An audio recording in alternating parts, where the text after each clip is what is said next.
మనం చేసిన పాపాలకి శిక్ష ఉంటుందని తెలుసు, కానీ తెలియకుండా కొన్ని, తెలిసి కొన్ని చేస్తూనే ఉంటాము. ఈ విషయంలో మన సనాతన ధర్మంలో స్పష్టమైన విశ్లేషణ ఉంది.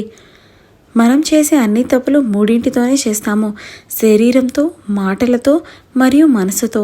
ఆ తప్పులు ఏమిటో తెలుసుకొని వాటిని ఎలా అరికట్టవచ్చో ఇప్పుడు తెలుసుకుందాం.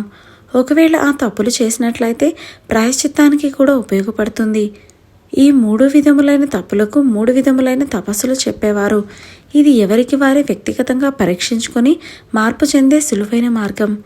కాయిక అంటే శరీరగత పాపములు చేస్తే మనుధర్మ శాస్త్ర ఆధారంగా ఈ తప్పులను నిరోధించే మార్గం భగవద్గీత ఆధారంగా చెప్పబడింది.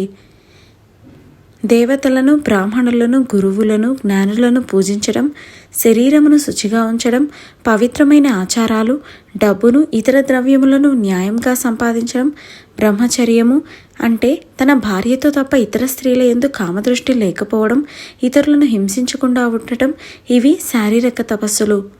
రెండవది వాచిక అంటే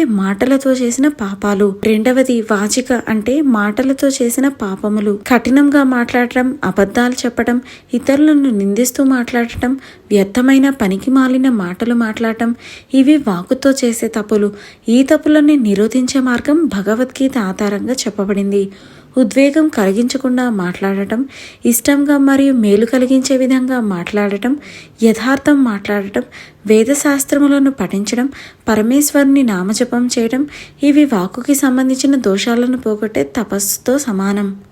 ఇక మూడవది మానసిక పాపములు. ఇతరుల డబ్బును, ద్రవ్యాలను దోచుకోవాలనే ఆలోచన, పరులకి కీడు తలపెట్టే ఆలోచన, శరీర అభిమానము, ఇవి మనసుకి సంబంధించిన పాపాలతో సమానం. ఈ తప్పుల్ని నిరోధించే మార్గం భగవద్గీత ఆధారంగా చెప్పబడింది. మనసుని ప్రసన్నంగా ఉంచుకోవడం, శాంతభావం, సదా భగవచ్చింతన చేసే స్వభావం, మనోనిగ్రహం, అంతఃకరణాన్ని పవిత్రంగా ఉంచుకోవడం, ఇవి మానసిక దోషములను పోగొట్టే తపస్సులతో సమానం. అన్నింటిలోకి మానసిక తపస్సు చాలా గొప్పది. ఎందుకంటే అనేక తప్పులకు కారణం మానసిక దోషాలే.